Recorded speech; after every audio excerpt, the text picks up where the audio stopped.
बिस्मिल्लाहिर्रहमानिर्रहीम। तमाम नोड्स की बेसिक कॉन्फ़िगरेशन का आगाज़ करते हैं। इसमें सबसे पहले हम कॉन्फ़िगर करेंगे होस्ट फाइल को। तो उसके लिए हम फर्स्ट नोड पे जाते हैं। यहाँ पे हम कैट करते हैं etc होस्ट की फ़ाइल को। मैंने इसको पहले कॉन्फ़िगर किया हुआ आपको दिखा देता हूँ। इतना ज़्यादा टाइम नहीं लगता, जस्ट 1-1.5 मिनट लगता है इसको कॉन्फ़िगर करने में। यहाँ पे मैंने डिफरेंट कैटेगरीज़ में आपके सामने, जैसा कि आपको यहाँ पे नज़र आ रहा है, आईपीज़ को मैंने अलग अलग कर दिया जिस हिसाब से हम इसको कॉन्फ़िगर करेंगे। अगर आप गौर करें तो सबसे पहले मैंने यहाँ पे लिखा हुआ आईपीज़ ऑफ लोड बैलेंसर्स 10.0.0.1 और 10.0.0.2। ये दोनों आईपीज़ हैं हमारे LB1 और LB2.linux urducpts.com लोड बैलेंसर्स के। जैसा कि मैंने आपको पहले बताया था कि लोड बैलेंसर्स हमारे पास एक्टिव और बैकअप के तौर पे काम करेंगे। अगर एक्टिव किसी भी वजह से डाउन होगा तो बैकअप उसकी जगह ले लेगा। इसी तरह हमारे पास हैं आईपीज़ ऑफ वेब सर्वर्स 10.0.0.30 और www.1.linuxurducpts.com और इसी तरह 40 है सेकंड वेब सर्वर के लिए।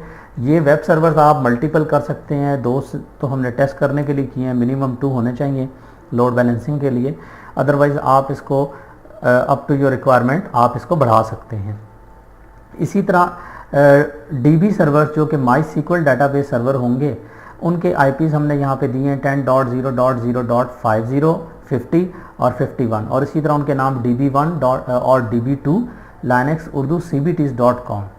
और लास्ट में हमने वो आईपीज़ यहाँ पे डिफ़ाइन किए हैं जो कि हमारे इन सर्विसेज के या सर्विस आईपी होंगे। जिस तरह 10.0.0.3 वो आईपी है जिस पे हमारी www.linuxurducpts.com की वेबसाइट एक्सेस होगी।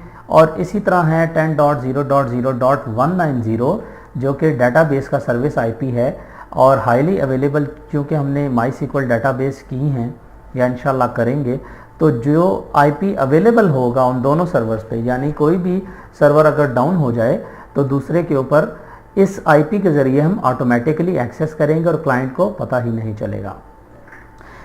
इस फाइल को हम सारे सर्वर्स पे कॉपी करते हैं SCP etc होस्ट। यहाँ पे एक चीज़ का आपने ख्याल करना है, बहुत इंपॉर्टेंट बात है, वो ये है कि मैंने यहाँ पे ये प्राइवेट आईपीज़ यूज़ किए हैं। इसकी एक ख़ास वजह है, सिंपल सी वजह ये है कि हमारे पास इस वक्त पब्लिक आईपीज़ अवेलेबल नहीं हैं। लेकिन आपने यहाँ पे अज्यूम इस तरह करना है जिस तरह ये आपका सारा नेटवर्क पब्लिक आईपीज़ पे आपने कॉन्फ़िगर किया है और उसी पे आप इसको कॉन्फ़िगर करने जा रहे हैं। या फिर अगर आप अपने नेटवर्क को पब्लिक आईपी पे कॉन्फ़िगर करेंगे या रियल टाइम किसी जगह आपने ये क्लस्टर क्रिएट करना है तो ये सारा मेथड उसके काम आएगा, लेकिन सिर्फ आपको वहाँ पे आईपीज़ को चेंज करना पड़ेगा। जी, साथ साथ हम फाइल्स भी कॉपी कर रहे हैं। लास्ट सर्वर पे कॉपी कर लेते हैं जो कि है DB2 और एक दफ़ा यहाँ से हम पिंग करके भी देख लेते हैं LB1। जी, हमें रिप्लाई आ रहा है। इसी तरह LB2, इसका भी रिप्लाई आ रहा है। इसी तरह आप यहाँ पे लिखें www1, रिप्लाई आ रहा है हमारे पास। इसी तरह www2 रिप्लाई आ रहा है। और यहाँ पे DB1 करें तो आपको देखें 50 पे रिप्लाई आ रहा है और DB2 इसी तरह। और अगर हम दूसरे सर्वर से भी इसको चेक करें तो यकीनन ये रिप्लाई आएगा। यहाँ पे जी बिल्कुल, हम यहाँ पे इस वक्त दूसरे LB2 पे SSH किया हुआ हमने, तो यहाँ से हम करते हैं पिंग LB1, बिल्कुल रिप्लाई आ रहा है हमारे पास। इसी तरह LB2 का रिप्लाई आ रहा है और यहाँ पे www1 का रिप्लाई आ रहा है और 2 का रिप्लाई आ रहा है आपके पास। इसी तरह डेटाबेस सर्वर DB1 और DB2, जी बिल्कुल हमारे पास इसका रिप्लाई आ रहा है। अब हम ऑथेंटिकेट करवाने के लिए आपस में तमाम सर्वर्स को SSH कीज़ जनरेट करेंगे और उसके लिए मैं कमांड देता हूँ SSH-key gen-t RSA कीज़। सबसे पहले ये क्रिएट करेंगे जी, और उसके बाद हम DSA कीज़ यहाँ पे जनरेट करेंगे। और इसके बाद हम यहाँ पे सिंपल एक काम करेंगे। यहाँ पे मैं उसका नाम देख लूँ फाइल का, जी, authorized_keys कैट की कमांड से पब की जितनी इंफॉर्मेशन है पब कीज़ की वो सारी ऑथराइज्ड अंडरस्कोर कीज़ की फ़ाइल के अंदर जाके कॉपी करेंगे। cd root.ssh के अंदर जाके यहाँ पे हम कमांड पेस्ट करते हैं अपने हाउ टू से और ls करके देख लेते हैं, बल्कि यहाँ पे करते हैं cat authorized underscore keys। बिल्कुल हमारे पास ये कीज़ आ चुकी हैं। एक दफ़ा दोबारा अगर आप देख लें, जी बिल्कुल दोनों कीज़ हमारे पास इस फाइल के अंदर आ गई हैं।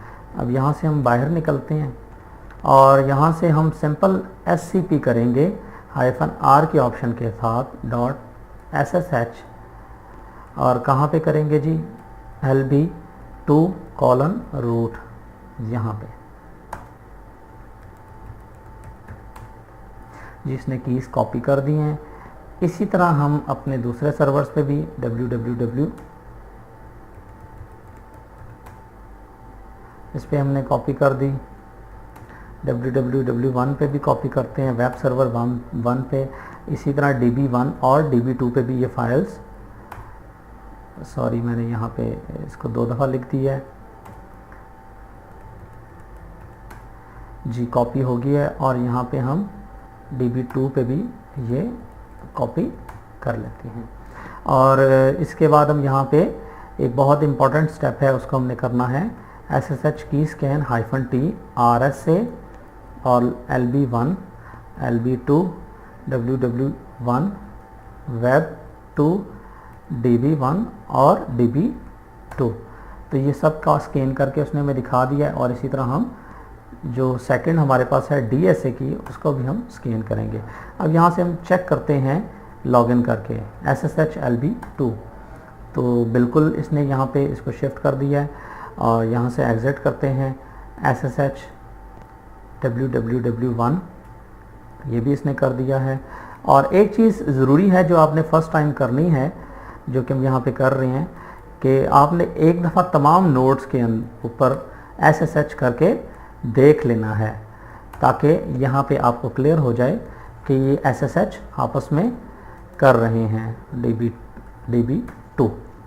यहाँ पे मैं थोड़ी देर वीडियो रोकूंगा और ये SSH कीज़ को आपस में क्योंकि स्टेप तो हमने सारा कर लिया, जस्ट मैंने एक दफ़ा सबसे लॉगिन करना है, तो उसके बाद दोबारा इसको कंटिन्यू करता हूँ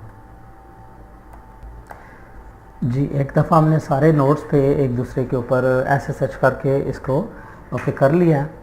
अब हम नेक्स्ट स्टेप देखेंगे अपने कॉन्फ़िगरेशन के अंदर। अब हमने क्या करना है, SSH कीज़ जनरेट भी की, हमने कॉपी भी कर ली, उनको ऑथेंटिकेट भी करवा लिया। अब हमने थर्ड स्टेप जो करना है वो बहुत इम्पॉर्टेंट है, वो ये है कि आपने यहाँ पे अनवांटेड सर्विसेज को चेक कर लेना है, आया वो चलती ना रही, यहाँ पे सेंड में स्टॉप है। इसी तरह अक्सर सिस्टम के अंदर आजकल ब्लूटूथ की सर्विस भी चल रही होती है, उसको भी आप चेक कर लीजिएगा, वो भी स्टॉप है। और कोई और ऐसी सर्विस जो आपको फील होती है कि आपको ज़रूरत नहीं है, उसको आप काइंडली स्टॉप कर लीजिएगा, ताकि आपके सिस्टम के रिसोर्सेज वहाँ कंज्यूम ना हों। अब हम यहाँ पे कॉन्फ़िगर करेंगे NTP सर्विस, और सबसे पहले हम यहाँ पे चेक करेंगे कि आया हमारे पास NTP इंस्टॉल्ड भी है या नहीं। तो rpm-qa grep NTP कमांड से हम यहाँ पे चेक करेंगे आया हमारे पास NTP इंस्टॉल है कि नहीं। RPM इस वक्त क्यूरी ले रहा है जी, NTP हमारे पास इंस्टॉल्ड है।